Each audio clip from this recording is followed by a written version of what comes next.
How to become a gentleman villain. Suddenly, the girl's old memories surfaced. As is often the case with distant recollections, the light had faded, leaving only vague impressions. Still, she tried to recall every scene, 3 siblings, hand in hand, walking up a hill covered in blooming flowers. Arwen, Tanya, and perhaps that was her last truly happy memory. Ever since then, Tanya's life had been burdened with immense responsibility and crushing pressure. There were once happier days.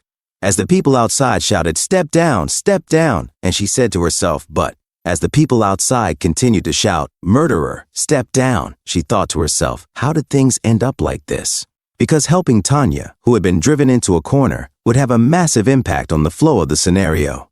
That much was certain. It made me hesitate, even more so considering how much things had already deviated from their intended course, twists, unknown causes, and unseen consequences. Still, Jix Effelstein raised his sword and said, all right then. Ed Rothtaylor thought to himself, Jix Effelstein, the strongest second year other than Lucy, who had stood by Taylor until the end. In the original scenario, exhaustion and incompatibility should have caused Jix to lose to Wade. But now, Jix Effelstein started his attack and said, I'm coming. Jix Effelstein used his skill-first sword. Ed Rothtaylor thought to himself, it's a small detail, but it still bothers me. Let's check.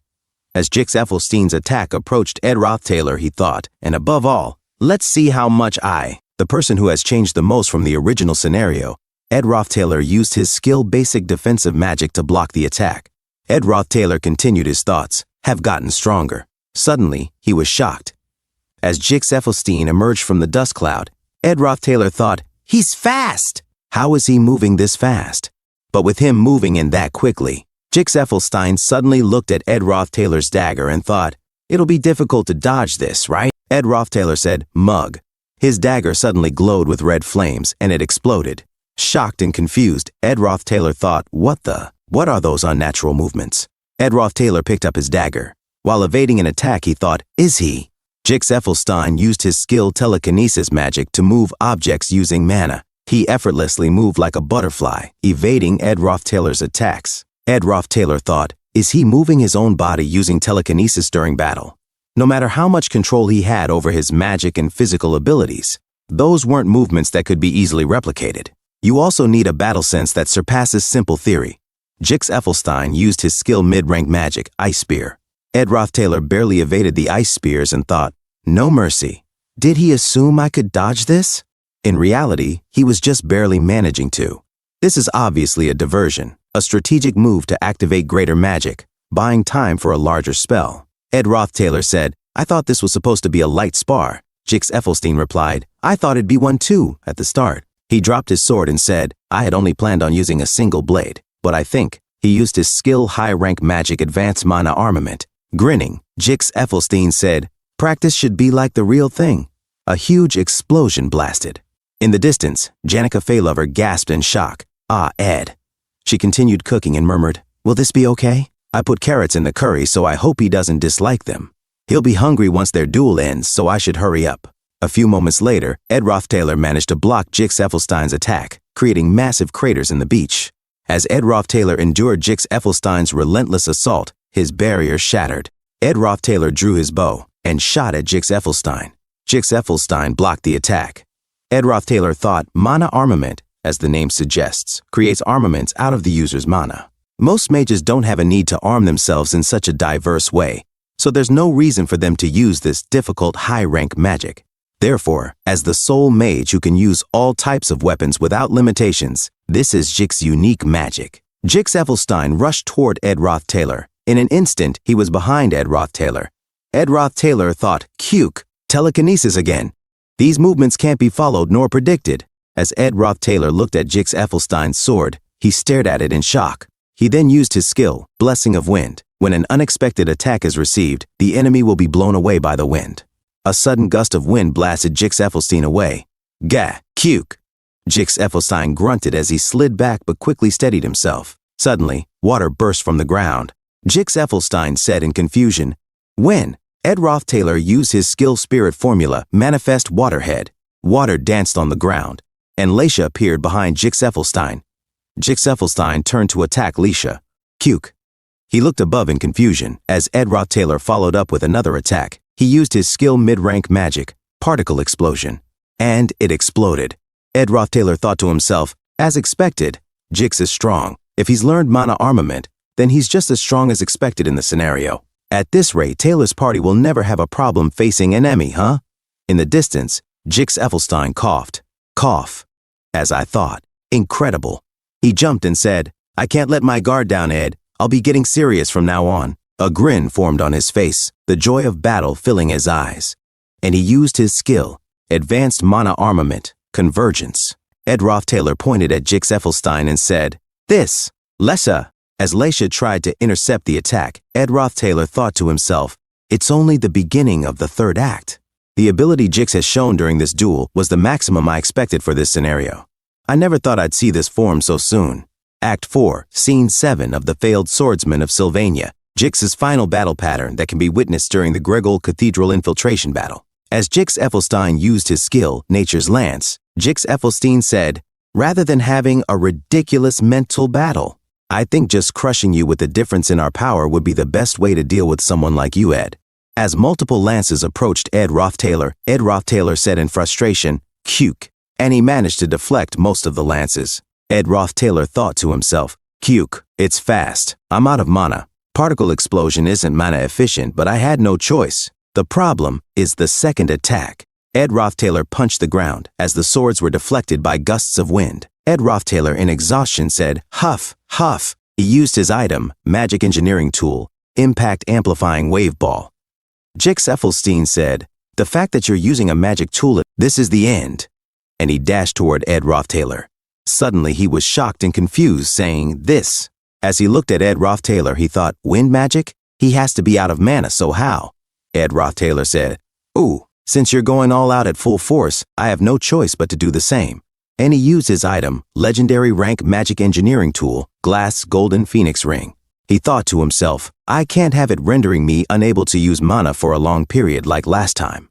I have to use the least amount of mana possible, just enough to slightly manifest it. As Ed Rothtailor grinned in frustration, suddenly he heard a voice saying, finally. Ed Rothtailor was shocked and said, you. As he looked at the beautiful girl and said, without the altar of substitution Lucy or Janika's mana, you've summoned me. That's a great stride, Ed. Ed Rothtailor thought to himself, Marilda in a different scene. The announcement said, that is all. As the student shouted, wah! A student said, what's the point of even having 4 candidates? The result of this election is clear to see. The student council president is, as the student shouted, Lortel, Lortel, Lortel. Another student said, you can feel the sincerity. With her leadership ability from running the trading company, she'll definitely do well as president. And another said, company leader, Lortel. A girl with long black hair said to her friend, what will you do if she really becomes the president? Her friend said, it just means that nobody within Sylvania Academy will be able to stop the company leader. As the crowd shouted, Lortel, Lortel. Lortel Kesheln walked down the podium. Suddenly she said, oh my, you did a good job with your nails, Tanya. Tanya Rothtailor said nervously, as she hid her hand from Lortel Kesheln. Tanya Rothtailor walked past her and Lortel Kesheln said, what's wrong? You seem nervous. Tanya Rothtailor said, I, and she gathered her strength saying, I did not kill elder brother Ed. With her face held high, she said, oh. A few moments later, Tanya Rothtailor stood at the podium. Her voice cracked as she said, ahem. Good morning, my name is Tanya Rothtailor. I am currently running for student council president. The crowd became silent. She continued, I have come up to the podium. Not bad. She's keeping a mask up and acting like nothing's wrong right until the end. Is it because she wants to prove her innocence? Or does she really have a talent for politics? However, it's already been 10 minutes since her speech began. Not a single person has reacted. Tanya Rothtailor said, that is all. So, 10A, student shouted, murderer. Tanya Rothtailor was shocked. Stones and paper were thrown at her. A student said, explain the murder charges against you.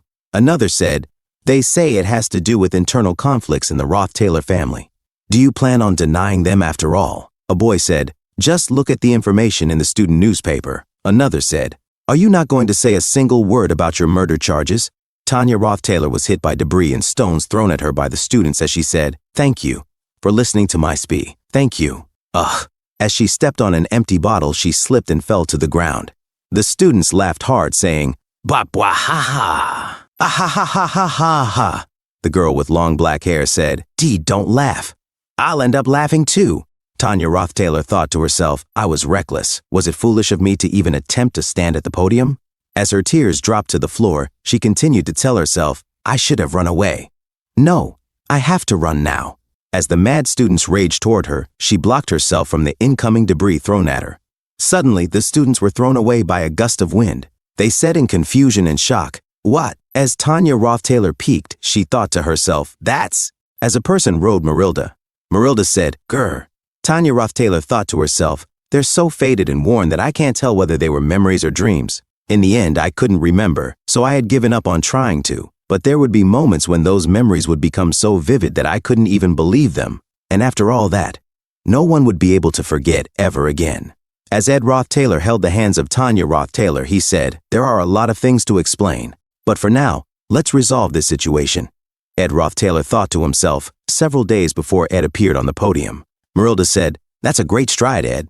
Ed Roth-Taylor, confused, said, Marilda? Marilda replied, Your magic power efficiency has gotten much better, hasn't it? Of course, there are still restrictions on what you can do. However, this is enough. She used her skill, updraft, raising everything around her into the air and restricting freedom of movement. As Jix Effelstein was thrown away, he cried out, Gah! Ed Roth-Taylor thought to himself, strange. Let's assume that Jix's growth at this point in the plot is maxed out. The amount of magic power I've used isn't a large amount by any means, but I've completely exhausted my reserves. Marilda said, The efficiency is good, but I didn't want this form. Ed Roth-Taylor thought to himself, using every possible magic technique available to me. Marilda pinched her face and said, It's hard to speak with this small mouth. Plus, my skin doesn't have any fur, so it's cold, and I don't have a tail, so it's hard to keep my balance. Ed Roth-Taylor thought to himself, and with Marilda using a cheat-level secret technique. Marilda said, Wait! As Jix Effelstein attacked from behind, he thought to himself, The result should be my victory. Marilda looked back and said, When did you? She thought to herself, It's hard to move with this form, so I can't, however. Jix Effelstein was stopped by Marilda. Ed Roth-Taylor raised his hand and said, I lost. I learned something today. As Jix Effelstein's weapon disappeared, he said in exhaustion, I can't believe you've trained yourself this much in barely a year. Ed Roth-Taylor thought to himself, Jix has grown stronger, even more so than in the scenario. My calculations were wrong. Why is that? Ed Roth-Taylor said, You've gotten a lot stronger too. Jix Effelstein sat on the ground and said, Even if it weren't for you, I would have kept training myself, but because I've watched you grow stronger daily, it pushed me forward. Ed Roth-Taylor also sat on the ground and thought to himself, Until now, I've tried to do whatever I could to keep the plot as is. Trying to maintain my knowledge of the future was definitely part of it, but there is one condition that's absolutely necessary for Taylor to be able to win in the final act. So I believe that the plot was the only answer. In reality, even with the plot in tatters, there have been several dangers, but I've always managed to keep it on track. As a result, it's also true that I've begun to fear the factors outside of my control. As such, after hearing that Kadik and Leisha had escaped, I hesitated about whether I should save Tanya or not. What little remained of the original plot had already fallen far out of my hands. But let's focus on what I can do right now. Jix, who will be Taylor's ally in the final act, must become stronger. Just in case, I myself have become stronger. Janica Failover said, Good work. Ed Roth-Taylor thought to himself, and above all, the number of reliable comrades I have has grown. I may be naive for thinking this, but I'm sure it's okay to think this way sometimes. Deviating from the original plot, in the present, Ed Roth-Taylor rode Marilda as she growled, Grrr. Ed Roth-Taylor thought to himself, Doesn't mean we have to meet a bad end. A girl said, What is that? Her friend said, Ah. Joseph Whitefeld said, Everyone calm down. I've seen that high-ranked spirit before. Huh? That's right, I have too. There are hardly any people that can handle one. I've taken elemental studies before, so I know. That person I asked, Ed Roth-Taylor. As the students were shocked and said, He's alive. Ed Roth-Taylor spoke into the mic and said, Hello everyone, I am Ed Roth-Taylor. I was not murdered by Tanya Roth-Taylor. To begin with, I support Tanya Roth-Taylor more than anyone else. Ed Roth-Taylor thought to himself, Janica, the third-year top student, Lucy, the second top student, and Imperial Princess Phenia, who has already declared her support, the combat faculty's top student, Clebius, and the alchemy faculty's top student, Alvira, second-year Jix, first-year magic faculty top student, Joseph, and first-year general top student, Wade. Winning over their votes shouldn't be difficult.